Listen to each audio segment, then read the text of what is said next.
Take two. Hey, Star Wars fans and Rule the Galaxy friends. It is Joe in the pilot seat of the Rule the Galaxy podcast, chapter 367 of this crazy podcast we've been doing since January of 2020. Six, Oh my seven. gosh. I didn't even think about that. Thank you, D Doc. Old guys like me don't think about 6 7. It's chapter 367. As always, you can follow us at Rule the Galaxy or Rule the Galaxy SW pretty much everywhere.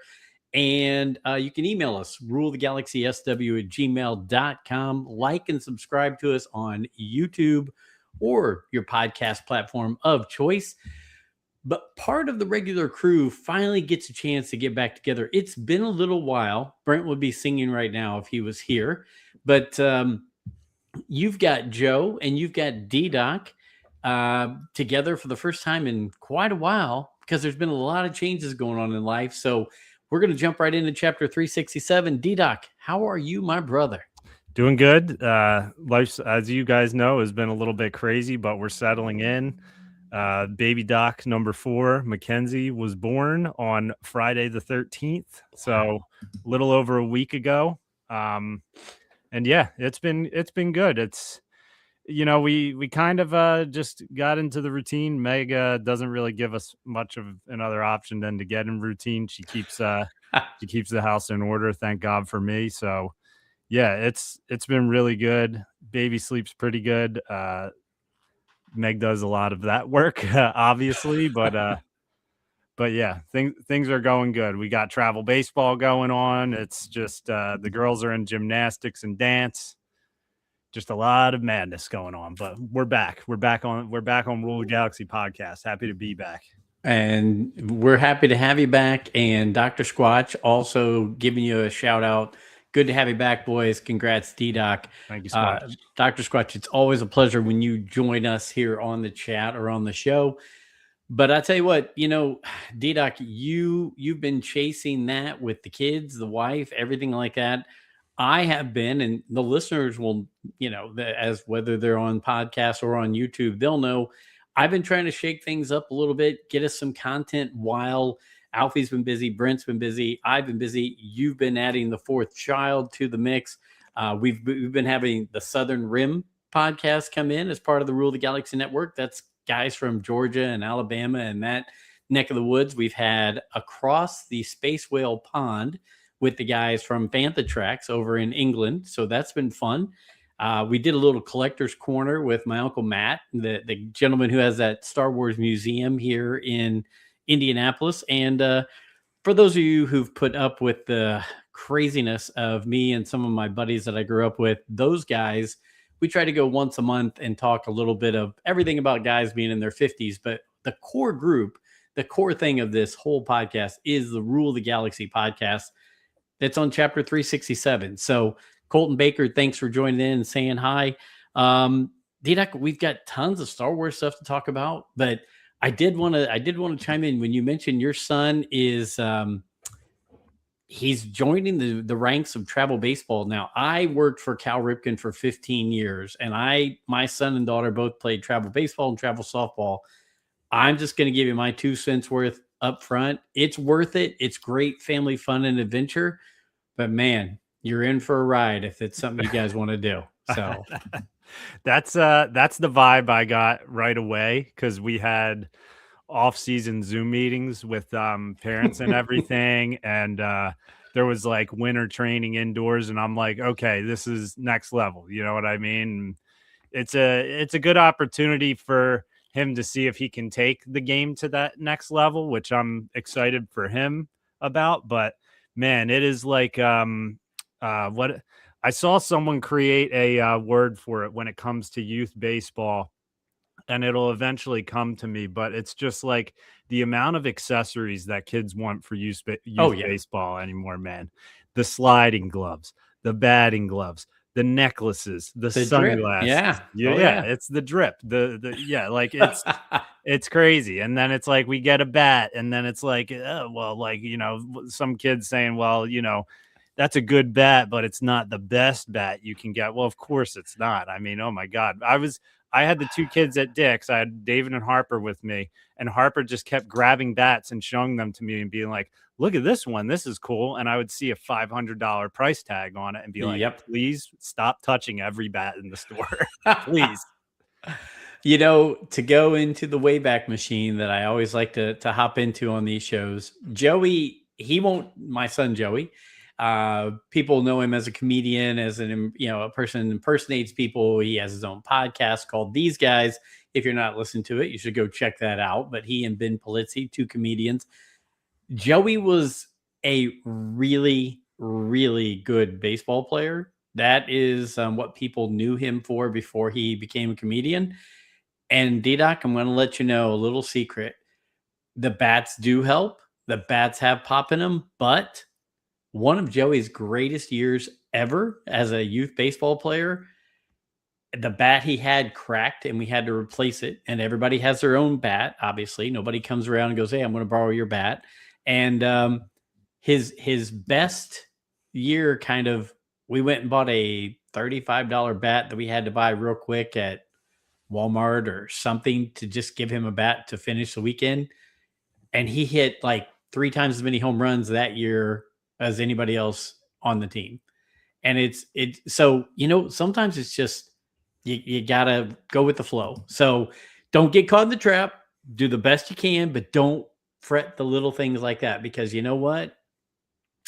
It just really comes down to, if you put the time and effort into it, everything's going to be okay. So that's what I was telling little David. I was like, all right, we have a good bat now. I was like, but the most important thing is the person who's holding the bat. Correct. All right. I'm like, you wanted to get a longer one with a bigger, barrel on it and everything. And I'm like, you want to be able to get the bat through the zone. You want to make contact. Like, let's just learn how to make contact and get the hits, which when he gets a hold of the ball, considering he's like a foot over every other kid on his team, he does send it. So it's like, he's got the size on his side, but it's also sometimes a disadvantage as well. So I don't know. It's going to be a fun year. We had our first tournament over the weekend, and yeah. Well, I love it, and I can't wait for my gosh. Anyway, we're getting, why does Princess Leia keep her hair tied up in buns so it doesn't hang so low? So funny. I don't even know your name there. Oh, Alicardo. Oh, okay. Thank you. That is very funny. Thank you for chiming in. So for new listeners who maybe haven't been with us a lot, obviously we've done 367 episodes and been going for 6+ years. We try to make it a little bit more fun, family friendly, us learning about each other's lives. We're all friends. And before we start into the Star Wars talk, so we might talk baseball one time, we might talk football, we might talk home life, all those things when we start off a Rule the Galaxy podcast. But we will get into our Star Wars stuff and really take off with that. One thing that I'll just start into, and it's planning. Most of us, me, Brent, and Alfie, our 2 other co-hosts, are not. We're all in the Indianapolis area. Brent and Alfie can be here this evening, but D-Doc's in Philly. So we have people all around the country who listen and who are part of the show. So feel free to chime in and give us where you're from, all that kind of stuff. But we also try to plan things out in advance. And one thing we're going to try to do that I think we've talked about, maybe it happens, maybe it doesn't, is the Steel City Con. We're still looking at that. It's August 7th through 9th in Pittsburgh. If you are out and about, check that out. We want to see some Rule the Galaxy people there. Also been talking to those other, the space whales and the Southern Rim and all that. Definitely, I think we're already trying to plan ahead for April of next year for Star Wars Celebration in California. And I know if Mrs. D-Doc and Mrs. Molinaro are in on that, then this could be a wham bang, kind of crazy adventure here out in California. Thank you, Amber. We will shut up after the show is over. D-Doc actually looks like Messi. Oh, wow. What do you think about that? I'll take that. A ginger version of him. I'll take it. Ginger version of Messi in Philly and not in Miami. But D-Doc, tons of stuff going on. As we talked, we're going to really put the pedal to the metal over the next few months because we have Maul starting up April 6th, which I'm really excited about that. I think it looks great. I'm big into Star Wars animation, so I'm excited about that. And then we finish up May with Mando and Grogu. So I think from now until we get to the end of May, we're really going to be putting out the shows and the content and having lots of things to talk about. Are you as pumped about those things as I am? Are you looking forward to having more new Star Wars content coming out? I'm really excited about it. The Maul show looks like it's going to be intense, and I think it's just going to be one of those things where it sneaks up on us, and we're watching it every week, and we're just kind of. I think it's going to bring the heat and remind us of how great Star Wars animation is, and it's an iconic character. We had the Bad Batch, which was a fun show and was able to mix in some cameos from exciting characters, but this one is going to be a whole nother level with it having Maul as your main character. Yeah. With him most obviously getting the most screen time of the show. It's going to be exciting. Well, and if I'm looking at it correctly, everybody's kind of pumped about the new Jedi Master Echo Dio Dak. Is that right? Mm-hmm. And that's a gentleman who we were joking around with, who was in 24 and the insurance commercials, or maybe State Farm. I don't remember. He's got the great voice. The guy from Major League who hits all the home runs. Yes. So he's going to play that character. Looking forward to that. I think it's going to be a good character. I'm interested in this. Brandon Lawson, kind of the inspector or cop that's in this. The trailers and the previews for this have been great. And these characters look really, really good. We're going to see, I always forget how to pronounce this, Morak, the guy who got killed in the Ahsoka. Was it Ahsoka he got killed in? Yep.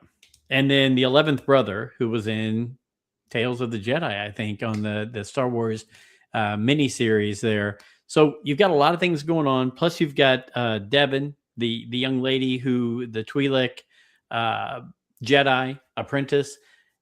There's a lot to go on there. There's a lot happening. And I think one of the things I liked was it said Maul might, we both might be against the Empire, but Maul's never going to be our friend, right?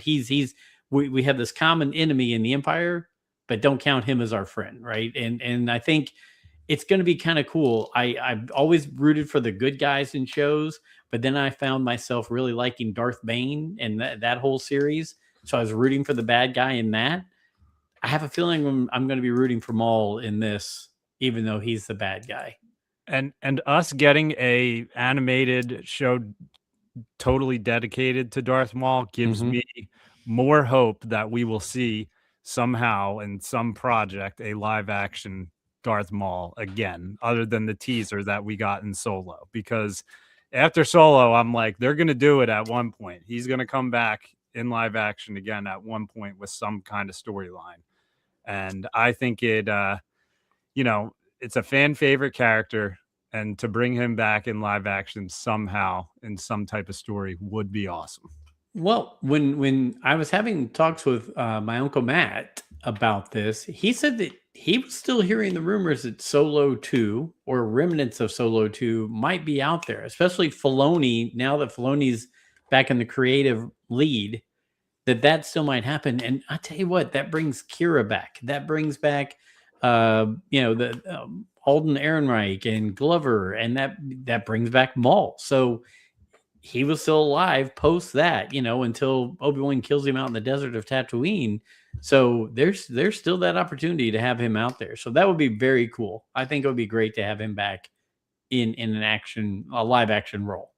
And if I'm not mistaken, the two directors who directed the movie Project Hail Mary, were they the original directors of Solo, or was it Rogue One? Okay, it was Solo. Yeah, because Rogue One switched from Rogue One switched directors in the middle of it as well, but it wasn't it Benioff? It wasn't. It was Miller and Lord and Miller who do Project Hail Mary. Yes, and that's what I've seen people saying. Like, this movie is so good. Like, I wonder what they would have done if they had the entire Solo movie to themselves to do it or whatever. But yeah, it's interesting. It's interesting because Solo feels like it came out forever ago at this point, you know. Yeah. It's actually kind of crazy how long ago Solo seems, which it's not like it was only a couple years ago. I mean, what year did Solo come out? Well, you had 2015 Force Awakens, 2016 Rogue One, 2017. Yeah, 2017 The Last Jedi, and And then then 2018. 2018 in May you had Solo, and then you didn't have another one until 2019 Rise of Skywalker. So it's been almost a decade since that movie's been out. Maybe they were like looking at the way they were directing it and thinking this is too much directed to the 50 somethings in Star Wars. You have to bring that up, don't you? Yes, yeah. We could save that for later if you want, though. No, you know what? Let's bounce around. I think you brought up a good point. Who was it who came out and announced that about Disney and Galaxy's Edge? It was one of the former Imagineers who was working on the Tatooine land of Galaxy's Edge and talking about how it was essentially just shut. Like Kathleen Kennedy gave Bob Iger a call and said, like, hey, we're catering to the 50 somethings when we're going to make all this new stuff and we're going to be catering to this new audience, even though Batu has still never had anything to do with any of the new stuff they've created. And now they're trying to add more relevant things into the land. You know, I get some people's arguments where they're saying like Tatooine would have been kind of, you know, there's not any trees there. Like for you to make a land that's like all desert in Florida or in California. Like I get that part, but my argument is you have Tatooine section, you have which we've said it on this podcast a million times. I'm really curious how the inner workings went when that happened, when Kathleen Kennedy made the call and said we're catering too much to the older audience of Star Wars. I wonder how much pushback there was on the creative and from the parks people's ends, because Kathleen Kennedy is a movie person. Yep. And she's telling you what to do with your theme park. And like the Imagineers and the people who work in the parks know what people like, because there's a reason why there's rides at Disney that are 50 years old that people still will wait 45 minutes to an hour or whatever in line for. So it's interesting. She obviously had some sway and she obviously had Iger's ear and he trusted it. So that's how the story of Galaxy's Edge happened. You know, I'm not much as an economist. I never was. If I was, I'd be a lot wealthier than I am right now. But I am. My wife has trained me to be a realist. I've been a dreamer my whole life, but she's shown me that you can dream, but you have to be realistic about it. And I look at this in these comments and I think to myself, the people who love the original trilogy, yes, they're now 50 or more, right? I mean, I was 6 when I saw it originally. I'm now getting ready to turn 55 years old. The people who like the prequels are now 30 or more, correct? I mean, it's 1999 and now 26 years ago. So who has the money? Because I talk to people all the time, and this is related to baseball. There's baseball companies who say, I'm going to promote, let's say, our tournament, but let's promote it to the kids. Let's promote it to the 12-year-olds out there, right? That's great. But how much money is the 12-year-old bringing in? Not much. He might think it's really cool, but who still pays the bills? Mom and dad. Well, 50-somethings or older are now sitting on, should be, fat stacks and planning their life out and what they're going to go spend that discretionary income. Most of them now are double income, no kids, dinks, right? Because their kids have grown up and moved out. 30-somethings are finally getting into money. They've buzzed through their 20s.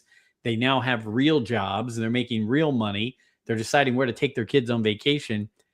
So the prequels and the original trilogy, that should be your base of something like Galaxy's Edge. And then you add on the most popular segments of the new items. That's what Disney did. Disney built it off Mickey Mouse, Peter Pan, Cinderella, all the stuff from the 30s, 40s, and 50s. Right? Yep. And now what do? piece by piece, they add something new. They add something that caught the world by storm, and then they're like, well, we can make a park of that. And to go along with that, I've been to Harry Potter World. I've been to all of it except for the brand new part of it. And I loved every minute of it. And did they go in and say, well, you liked Harry Potter. Now we're going to do our version of Harry Potter and what goes on at Hogwarts? No, they wanted you to be in Hogwarts, right? They Yeah. wanted you to be in what's the town? Hogwarts and Hogsmeade. Hogsmeade. Yes. Yeah. You know, and it didn't make me go, oh well, I've seen the movie, I don't need to go be in it. No, I wanted to be in it, and Yep. that's what I want for Star Wars. So I think the realism is she was thinking something completely different than what everybody else was thinking, because honestly, you get the money coming through first, and then you add on the extras after that. Yeah. And the funniest part, at Epic Universe, the new park, they were going to make the Harry Potter section there a Fantastic Beasts and Where to Find Them section. Really? And those movies did not do very well. So you have the London setting still, where it kind of is part of Fantastic Beasts, because Fantastic Beasts takes place over there more. But they made it themed to Ministry of Magic from the original movies. They made it connected to the original Harry Potter universe, because I think they were like, these Fantastic Beasts movies, they're new, but just because they're new doesn't mean they're it. Yep. Let's make it. Yeah. So, people can fact check me on that. I may be slightly wrong on it, but I was following the creation of Epic Universe. Yep. And in the beginning of Epic Universe, when it was just a concept, it was written as a Fantastic Beasts and Where to Find Them land. And then it changed into, London Ministry of Magic area. And then it went back to the original Harry Potter movies. So I don't know. I think they're realizing, as we've said, they're doing things to Galaxy's Edge in California, which tells me they're probably going to be doing some things in Florida as well. And the new CEO of Disney, this is our first, I think this is our first podcast with Iger officially not as the CEO, unless you count the Chapek days, but Iger was still there. So yeah, this is a new era, and it'll be interesting. There's a parks guy in charge of it now, and it'll be interesting. Kathleen Kennedy's gone. Bob Iger's gone. We're moving into a new era right now, and I think it's a lot. I think people should be excited about it. I'm excited about it. I'm always the type of guy who's going to go into something optimistic until I'm proven wrong. Me too. So. Me too. And I was a little nervous, and I probably still have a little trepidation about, we're not a Harry Potter podcast, so just get that out of everybody's head. But I was a little nervous about that, because all the discussion, all the talk about this new show on HBO Max, but that trailer that came out today, I was like, you know what? I can see myself saying, hey, I'm ready to go watch season 1 and see how this, because I've heard it's more true to the books than the movies. And now we're going to get, 10 hours per book instead of 2 hours per book. So I'm kind of interested to see where it goes, and I'm willing to give it a try. And you know what? We talk all the time about Star Wars recasting people. Here's Harry Potter recasting the entire thing. And unless I'm missing, I feel like it's going to be fairly successful. And it's going to tie right into the current Harry Potter world that they've got down there in Universal. Yep. And you can still love the movies and enjoy this show. You know what I mean? It's like you don't have to pick sides. So yeah, who knows? Maybe we can see some new Star Wars stories where they're bringing back some old characters with new faces to them, and it could be pretty awesome. Like I will still say there's still that chance that you could make a Thrawn trilogy and just recast and put that sucker out there, and people would eat it up. Another thing to be excited about, we talked a little Maul. We'll talk Mando and Grogu in a second, but because Project Hail Mary is out right now, and I'm going to see that as soon as I can. I haven't seen it yet, but I'm really excited to see that movie. And I've had a number of people now tell me it's a great movie. But some of the discussion has been, is Ryan Gosling the guy who can maybe bring new people and a fresh, feel to Star Wars and everything like that. Um, and you know what? I'm hearing that Project Hail Mary is going to be able to dovetail right into Starfighter next year. I mean, like people are going to go, I can see him in this role. I can see him in sci-fi and action and fantasy, whatever. And this is going to roll right over to it. So we know he gets behinds in the seats in La La Land and Barbie and things like that. This is a chance for us to see this really take off. So while I'm excited about Mando and Grogu, man, I'm already chomping at the bit for Starfighter. I know. I know. I mean, just think one random day, we're just going to be like a Starfighter teaser or trailer dropped. Oh, And I don't think we're going to be that far away from that. It's the movie's coming out a year from now, correct? It's what is it slated for May it, of next year? yeah, it's yeah. So celebrations April 1st through the 4th, and then in May, right? I think on the date May 25th, I think of 2027, in honor of the 50th anniversary of Star Wars, they're going to release Starfighter. So I'm really pumped. The cast is great. We already know the director's great. We know Gosling's great. So I'm one. I can't wait to go see Project Hail Mary, like I said. But man, it's just going to give me that more pumped to go see Starfighter next year. I agree. I agree. I can't wait. And they're not good. They can't wait till obviously. So they'll probably give you like a snippet of the movie at Celebration. But we're gonna have plenty of visuals of that movie at that point. So I don't know. Maybe even May the 4th this year they might drop something on us. That would be awesome. Nice little sizzle, just show a little behind the scenes work and everything. And you know what, D-Doc, I never get this, so I put it up there earlier. That just made my night right there. So I'm gonna screenshot that, and thank you, Dr. Squatch. Which, by the way, Dr. Squatch, I will tell you, Tom Line is the biggest Dr. Squatch fan. He likes you a lot, but he likes the product. And for his birthday, I made sure I got him a Dr. Squatch T-shirt. So if I get him in it, I'll get a picture and send it to you so you see you got fan base. But also to go along with the Project Hail Mary and then Gosling, I love the little story that has been talked about. Tom Cruise being on the set for Starfighter, and that's one of the only days Gosling wasn't on set. Have you seen this? No, I knew that Cruise was on the set, but I didn't know Gosling wasn't on the set. Though. Yeah, he was like, one day I miss, and Cruise comes in, and is putting in tidbits and directing things behind the camera and everything like that. So that's fantastic. And if Tom Cruise is the guy, jumping up on the couch on Oprah, right? So I mean, if he's that excited about being involved with something like Starfighter, even a little bit, that even gives me more hope that it's going to be great. So, and he's such a movie theater guy. Like he's always like promoting other people's movies. He's telling people to get to the theaters. He's always hyping up popcorn in the movie theaters. He says he loves movie theater popcorn. So,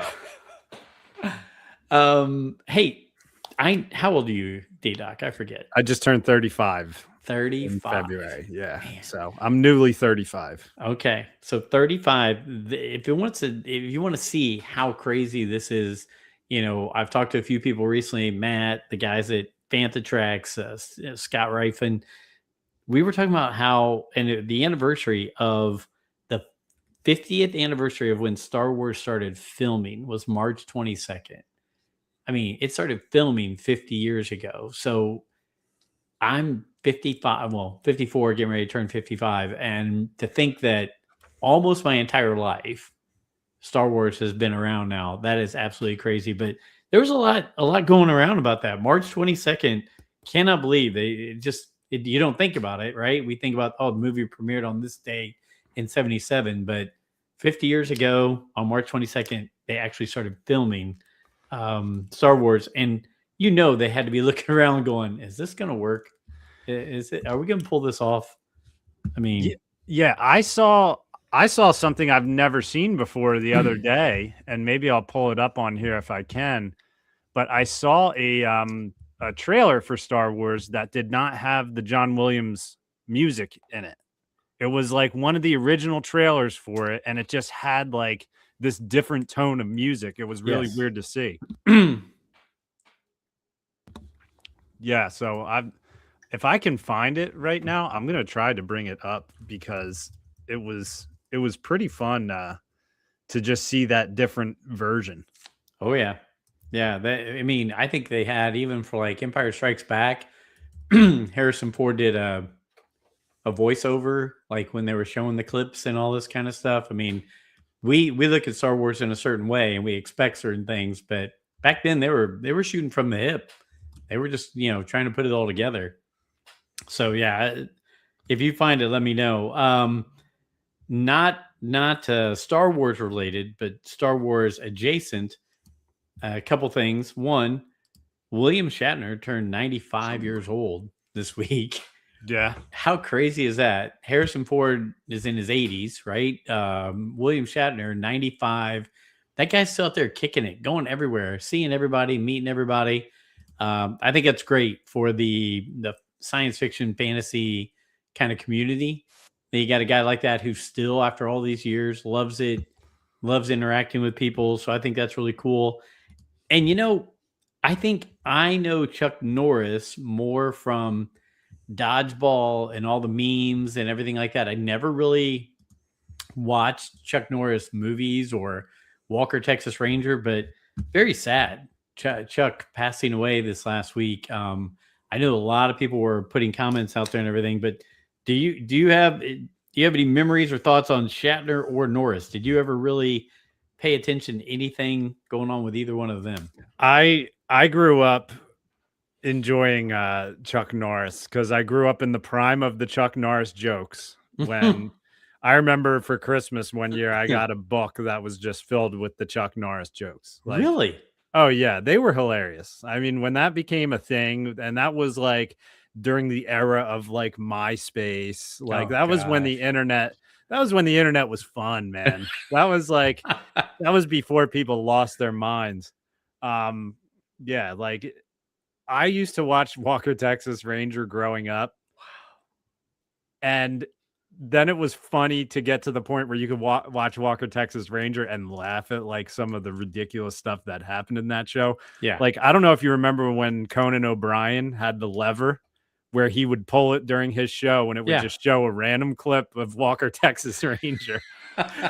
That, like, if you ever want to laugh, just go look up a compilation of the Walker Texas Ranger lever that Conan O'Brien had, and it was hilarious. But Chuck Norris was just a cool guy. He just was a badass guy, like all American. Had the perfect beard. Just was a cool guy. So it was sad to see that happen, but yeah.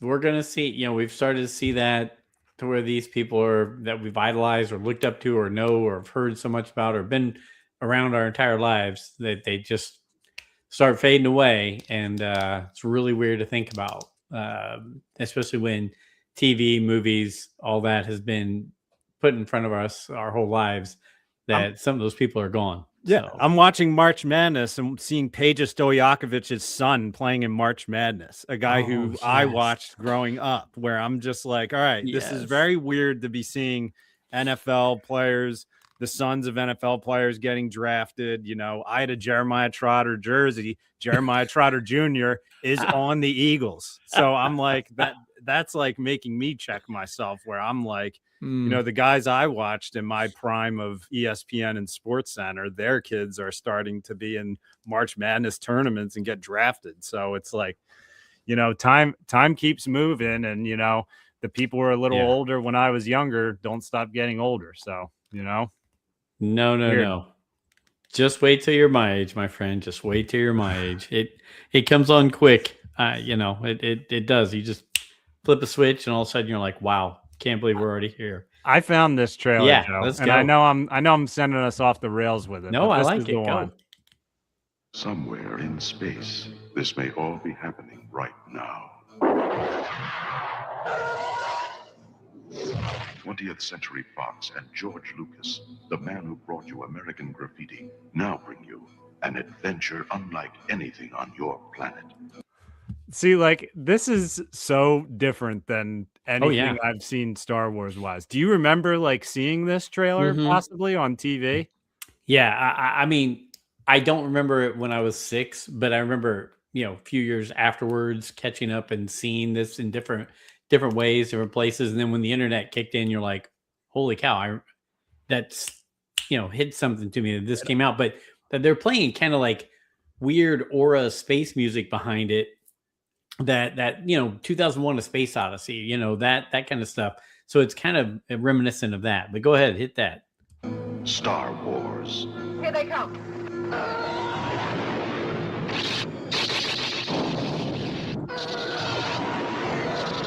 Coming too fast. And it looks pretty polished, like Yeah. for this being, one of the original trailers of it.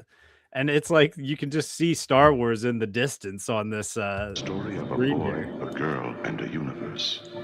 A story of a boy, a girl, and a universe. It just doesn't. It's like how we say Star Wars is its own thing, where it's not sci-fi, it's Star Wars. Yeah. This feels like a sci-fi commercial for Star Wars.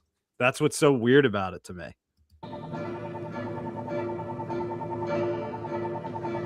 It's a big, sprawling space saga of rebellion and romance. Rebellion and romance. It's a spectacle, light years ahead of its time. Like even the text is Oh. different, I am C-3PO, human cyborg relations, and this is my counterpart, R2D2. And then you can tell it's a little different sounding on his voice there. Yeah. It's an epic of heroes.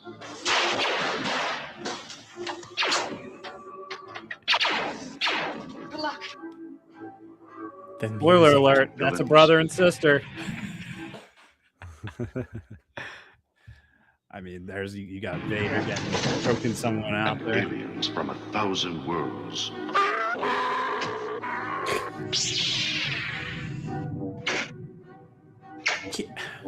I mean, can you imagine, like, my dad had to have seen this commercial, and he doesn't like Star Wars even now, but he was into cars and chicks and motorcycles. If he saw this, he'd be like, "What the hell is this?" Exactly. That's how my dad is with Star Wars. He's just not into it. And I told him recently, because my dad just turned 69. So I told him, I said, hey, we need to watch Star Wars sometime. I'm like, you will watch every dumbass movie that shows up on TV. Stuff that I've never even heard of. Like, I'm like, we need to one weekend, we're going to sit down and watch Star Wars. And you're going to actually be like, that actually is pretty good. I guarantee it.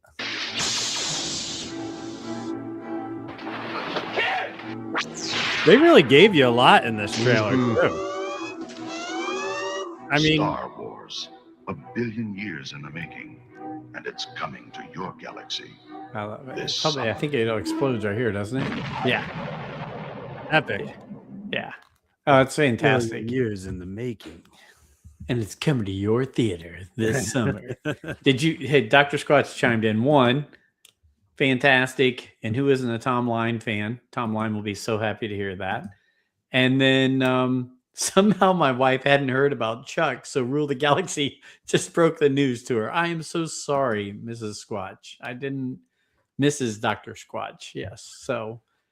So sorry. Didn't mean to break the news. Spoiler alert next time. We'll preface any death before we say it on the show. See, I spend too much time on the internet. I'm pretty sure I saw that Chuck Norris died within like 2 minutes of it being posted. Yeah. And I'm just like, oh my God, I need to tell my friends. It was one of those guys. So I've got it to where we had a link that I sent everybody because I found an article about in Mando and Grogu. There's going to be some explanation about Hutt sex. I'm going to save that for the time when Brent's on the show because it is definitely a topic that Brent has been wanting to discuss for years here. Is the reproductive things of Hutt. So I'm marking that off. We're not going to hit that. But let's see. Next thing. Are we buying or selling? Are we believing? Is it dripping or tripping? John Boyega confirms that Finn is in return talks with Filoni. I mean, I've heard that, but I've also heard that he was really ticked off and said Disney doesn't know how to treat a character like him. I don't know. I mean, it'll be interesting to see if he does come back, because to me, if Finn is coming back, if he's coming back, to me, it would be in this Hunt for Ben Solo movie. I don't think the Rey movie is ever going to happen. That was announced how many times, talked about how many times. We haven't heard anything about it. I don't think that's going to happen. I could see the Hunt for Ben Solo. I don't know. Would I mind it? No, I wouldn't mind it, you know? And maybe some time away from Star Wars, they come back to it and they can have a little bit more love for what they tried to do with the sequel trilogy. It's like I've never held anything against the actors or actresses in the sequel trilogy. So me either. Yeah, the higher ups have been on the record saying they rushed it. They didn't need to. So it would be cool to see them, kind of take their time and try to write a good story for them. I agree. Get the right writers, the right director, and you let real quick, I'll hit these two things in 1 second, but you let them sit back and actually take some time and put some stories together. I'm fine with the Rey movie. I'm fine with Finn being back. I'm fine with the search for Ben Solo. I'll take any of that if it's done the right way. Wanted to play catch up real quick. When you and I were talking baseball, Dr. Squatch, y'all ever go to Cooperstown? Joey and I went to Cooperstown twice for baseball tournaments there. Some of the greatest things you could ever do, but also some of the most expensive baseball you can ever play. So, D-Doc, when your son is in his 12-year-old season, be prepared for that. And then, hey, Jason Hatfield. Hey, boys, just got home. Went to see Project Hail Mary. Amazing. Well, Jason, we were just talking about that. So I'm glad that's another person who has told us that. So we're cruising on the Project Hail Mary. And I gotta give a shout out to Jason. I mean, I messaged him and thanked him, but I just want to thank him again while he's here for sending me that Back to the Future Lego set. I haven't built it yet because I'm a Lego builder that just holds it off for the right moment. I'll probably watch Back to the Future while I build it because I haven't watched Back to the Future for a long time, and that was a movie that I saw when I was like 5 years old, and I just thought it was the coolest movie ever. So I'm excited to build that. I really appreciate it. I'm impressed with how you rebag your Lego sets and you numbered them and everything. Like it's impressive. You have patience because I've thought before about breaking down my sets and I just don't know that I have the patience to do it. So I'm really impressed with it. I'm excited about it. You even gave me the minifigures too. I'm like, he at least needs to sell like the minifigures. If he's like sending this out to me, I mean, it's a really nice gesture. I really appreciate it. You know what? We're not the big guys in the Star Wars podcast. We're just guys who have fun and made some friends, but we have definitely made some great friends with people like Dr. Squatch and Jason and Adam Parker and a handful of others. So I'm not trying to leave anybody out. Just had to get in your hands before I forgot. You are very welcome. Jason's a great guy. And yeah, so speaking of Legos, have you bought any of the Smart Bricks plans or projects? And I think you are exactly right. The Vader bust looked really cool. The Yoda bust looked freaky as could be. I know. And you know what? I told myself when I saw those, I'm like, I can't get into those because with the helmet collection, it was the first Lego series where I was like, I became a completionist on it, where I wanted to have every single one, which I never overpaid or bought any of them on the secondary market. I really snagged a lot of them when they went on sale, but people are saying this means the end of the helmet series, which means I completed it, which I'm fired up about that. But I just watched M&R Productions. He somehow got a Vader bust already and did a review on it. It's not even out yet. The man gets Lego sets before Lego themselves even build it. So shout out to M&R. I just watched him review that Vader bust and it looks amazing. And I'm like, damn it. I'm gonna buy it because it looks too good. And you know what?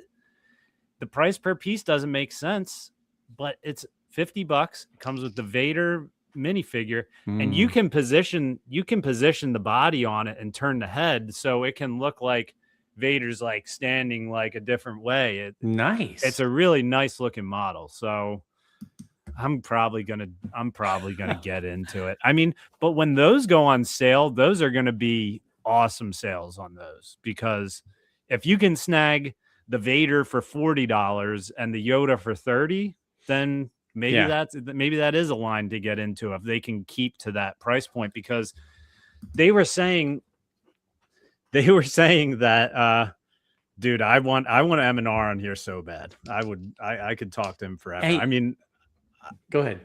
I watched him when he was younger, and my wife would be like, are you watching like a kid reviewing Legos? And I'm like, well, I'm pretty sure he's like 17 years old or something, but I'm like, this kid knows Lego. Like, I've been watching him like since YouTube was a thing. He was like the first Lego review guy I tuned in for, and he's a funny guy. He's had a lot of success, and I'm happy to see the success that he's had. He kind of holds Lego accountable. A lot of people hate him for that, but you know, you need someone to hold these companies accountable when it comes to these things. But yeah, I'm probably going to be getting into the bus set. Well, not only did Dr. Squatch mention M&R and say, you know, he needs to be a guest with you. Yeah, I would be more than happy to have him on. He's also excited for the Mando sets, which they did have some nice Mando sets for Lego. So pumped about those as well. And D-Doc, there's a guy who I think you said you've watched on YouTube, Froggy Flips or Flippy Frogs or something like that. You remember he does like toy collecting. He does black. I mean, like, he's a big collector. Maybe it was Alfie or Brent who watched him. I think it was Brent. It was Brent who watched him. Okay. My Uncle Matt is buddies with him. He's friends with him. And they did a show in Indiana a few weeks back that I missed.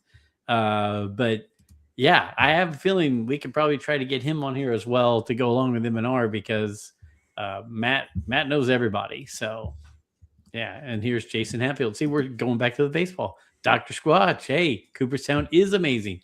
It is. It's a wild ride up there. So I would love to go to Cooperstown. It's not that far away technically from me, and my uncle-in-law, I just call him my uncle, his son, who's now been drafted into the MLB. I remember he has played tournaments up there. But yeah, let me bring this up real quick on the screen here, and you can see how. And shout out to M&R here. I think looks beautiful and can do maybe a bit more than you would imagine. So when it's on the display stand here, it can be swiveled, so you can just turn it and have that is cool. A completely different direction, which can look a bit silly until you realize you can turn the head. Now it actually could make for a compelling display to change it up a little bit if you. I mean, it comes with the minifigure too, so it's like this is the thing, is they said the helmet collection was called the helmet collection, and with Star Wars, you're going to run out of characters when you're doing a helmet collection. Them creating that Yoda shows that we can do this with any character. So you could have a Darth Maul in this series. You could have a lot of different characters that don't require it to just be a helmet sitting on a stand. What if they did an entire Sith series? Oh, you have Bane and Revan, and I mean, you could do. They'll make money. Gosh, Maul. You're right. That would be an incredible, just the bus series. And the draw, you get a minifigure with it too. So you're adding to your minifigure collection while you're adding this nice displayable, bust to your collection. I mean, a Rex one would look awesome because you would have the clone arm, like you would have his like pauldron on his clone armor involved in it. You know what I mean? It would just, you can really you can really do a lot with it. So Dr. Squatch, the Sice Noodles bust. Max, just do the whole Max Rebo band. Can you imagine? Do they have that set in Legos? That'd be great. Yeah, that would be awesome. You could do Dex from Dexter's Diner, a bust of Dex. We could get Ula, the dancer from Return of the Jedi, who we've interviewed, and see if she'd sign that. So that would be something right there. Yeah, they can go anywhere with it. I mean, it depends. It depends when you see the Yoda, like what the eyes look like on it. You know, can you pull up the Yoda and show everybody that again? Yeah, because it is spooky. So they definitely have to do something about that. Wow, as long as it was Ula busty. Thank you, Jason. Yes. Gosh, man, thinking about that, they could do a little bit of everything. That's pretty cool. I like that idea. So D-Doc, you were big on, I saw the article, Disney exits partnership with OpenAI. Well, yes, that is kind of what I looked up. I looked up Lego Yoda bust, and this was the first image that came up. I should have known when I looked that up, but yeah. Oh, there it is, right there. Yeah. So the eyes, I saw an angle of it where it didn't I think it's this angle where it doesn't look that strange from that angle. It's right. Really when you go head on. Head on. Yeah. And they've had that issue with some of the Grogu Legos they've done where they've tried to put these eyes on it where they just look a little odd. And I think that's a challenging thing to, I'm not trying to say that it's easy to make it because it's hard to just throw eyes on a Yoda or a Grogu. So that's definitely the one down there. Yeah, there's a larger one. Yeah. It's interesting. Oh. Yeah, I mean there's a good it doesn't look that bad there. Yeah, Chuck E. Cheese animatronic. Exactly. It's like they 100%. Peeled the skin off the face of an animatronic and it's like malfunctioning. Yeah. It's a little strange, but it's a little unnerving. I wouldn't want to have that bust like on a night table or an end table by my bed and wake up to that being nearby. Just looking at you.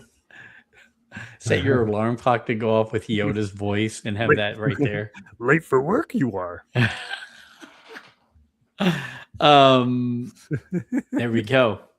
Sorry, I clicked it when you clicked it at the same time. That's all right. Mess with me. The Star Wars Closet. I think that's the first comments from the Star Wars Closet. Thank you for joining us. Welcome to the show. So yeah, let's talk about OpenAI and the partnership with Disney. You were like, good, get rid of it. What are your thoughts on that? Because I haven't paid that much attention to it. Disney made a $1 billion deal with OpenAI to give them access to all of their IPs, and they were like, we're going to let people create AI videos we're officially licensed with them, and people are going to make AI content with officially licensed Disney characters, and it can be whatever story you want, and we can even put it on Disney Plus or whatever. And it's like people are rejecting that. They don't want it. They want it made by the artists who make it. And I mean, I don't know. Sure, you can have fun things with AI, but I think AI is getting to the point where these companies need to make a profit. It costs a ton of money. And I think they're like, I don't know the reason why Sora, the app with them, went out of business. I don't know why, because people used it a lot. My thoughts is they're like, these are expensive to run and it's a lot of work for these AI videos to be created. Do we really need this? No, we don't need it. So I just think it's a good thing for creativity that it's like, you want to have fun with AI, fine, go ahead. But I don't know. I think AI is a great tool, but I don't think I hate it when it comes to the artistic realm and creating things. See, I'm with you. And by the way, Star Wars Closet, I was giving a thumbs up. They said they just subbed, so thank you. Appreciate it. So don't want to put any thing on you there, but thank you, Star Wars Closet. But I'm big. believe it or not, at 54, I'm one of the younger people in management and executive management where I work. And so I'm into it, right? Like I'm into AI, but I'm using it as a thing to help me work smarter, work faster, get more things done, set my computer up to where it's doing this work for me Yeah. instead of me doing the work. I tell it what to do, boom, it's getting things done, reports, emails, follow up, all this kind of stuff, research. It does it for me. Then I compile that and I run with it. And I do see benefits to it in the business world. I I probably tend to agree with you to where I'm not sure.